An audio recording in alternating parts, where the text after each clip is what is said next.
Hello guys, welcome back to narsicloud.com. In today's video, we're going to talk about user groups under IAM and how could we add users to the group and attaching policies to the group. So far, we have already discussed about how do we access AWS resources using user's password by logging into the console and by also using their credentials, which are access key ID and secret access key.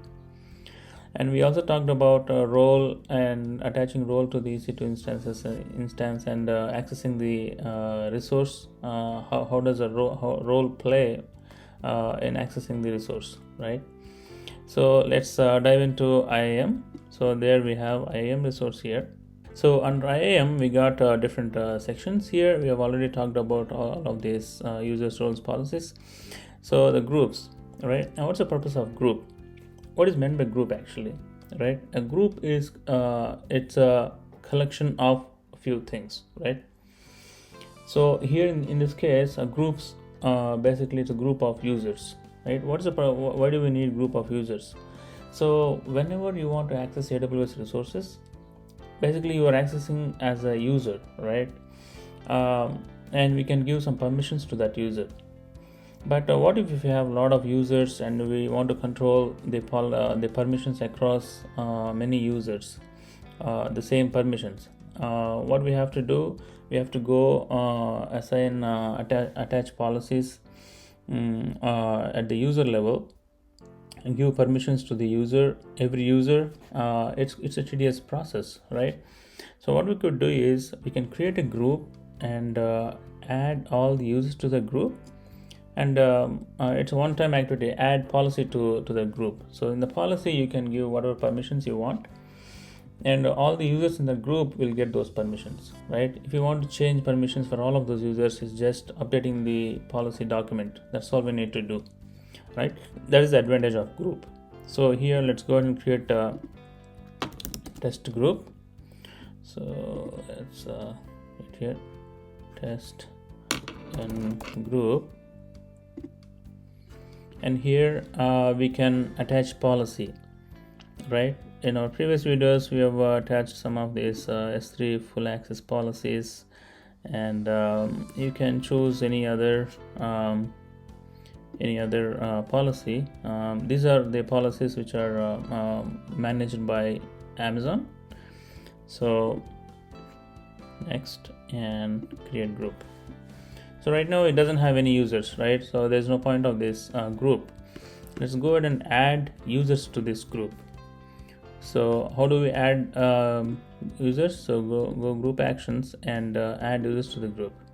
So here we have admin. So admin already has all the permissions. So what we could do, let's go ahead and add user here.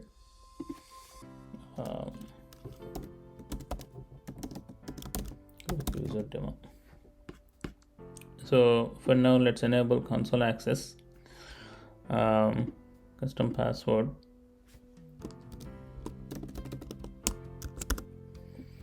and next permissions. So we can take away this next permissions, and we can choose here at this point. When you're creating the user, you'll get the option to add to the group, right? So tags are pretty much the same concept. And create user. So we added a user to this group. So let's go to IAM here. So we got two users now, right? And this group user demo, which is user, and that's been added to this group. And if you look at the permissions of the group, the policies that we attached, S3 full access and Athena, right? If you look at the user here, what it says is all the permissions that you can see from here, that is coming from the group. So you can see here attached from group. So if I log into the console using this user, what happens is by default that user would get S3 full access and Athena full access. So let's try to access the console. So let's sign out of this to the console.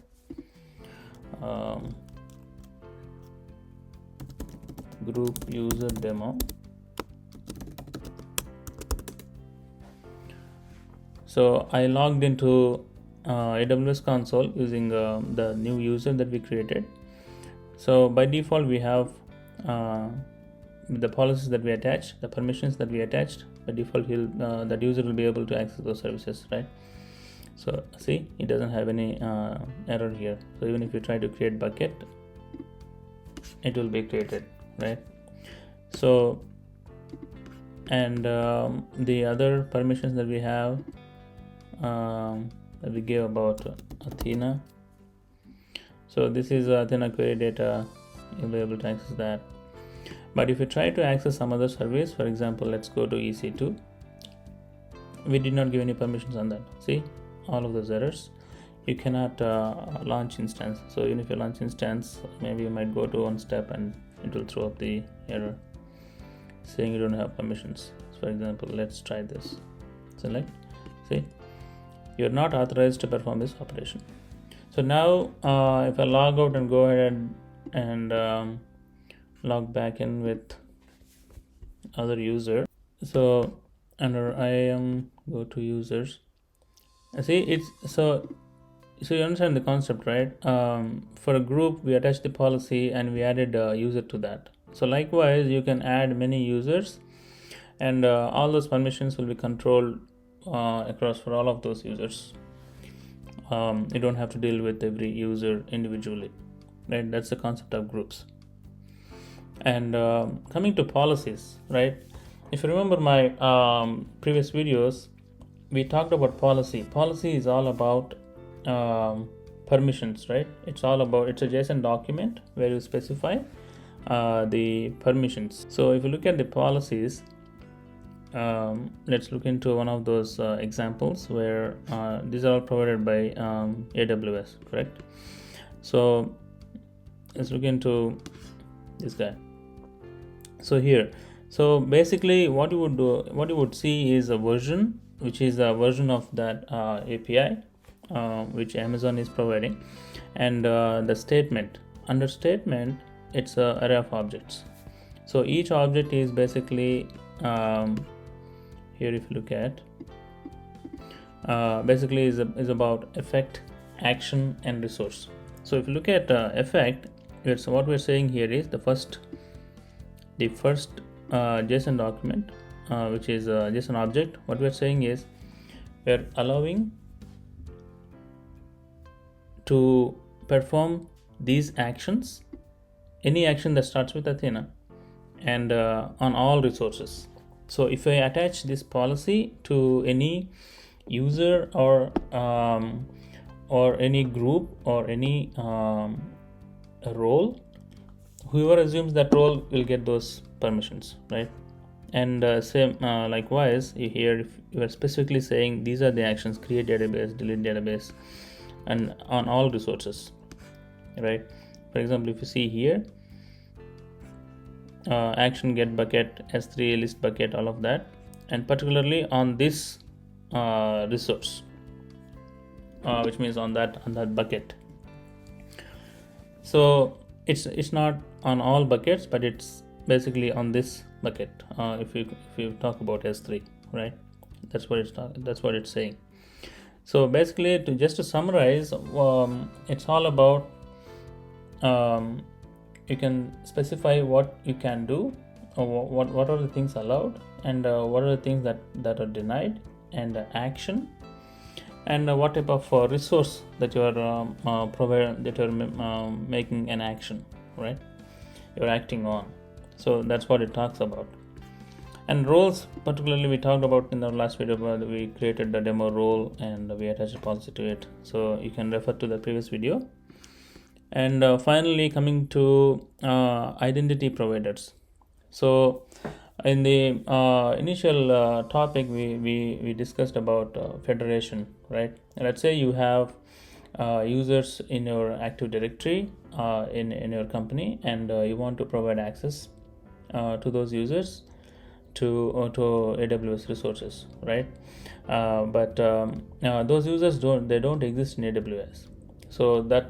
So that's the tricky, right? So usually users are within the AWS account, and you can provide policy permissions, and you can do whatever needed to give access to those resources. But the users who don't exist in AWS, what you can do, one way is we have to create all of them in AWS and give access, but that's not feasible, right? We cannot deal with thousands of users. We don't want to create all of them in AWS. They still want to exist in corporate directory, and somehow we should be able to provide access. So that's when what you do is, for example, let's say you have all of your users under Azure AD, right? So what you can do is you can generate a SAML file there, and here add provider, you will upload that file here, and then you go ahead and create roles in AWS. Then in Azure AD, if you access this account, it will show up all those roles. So you can provide permission to assume those roles for those users. So, but that's basically theory. Once you assign those roles to users, then those users will be able to access AWS console or programmatic access, anything that can be done.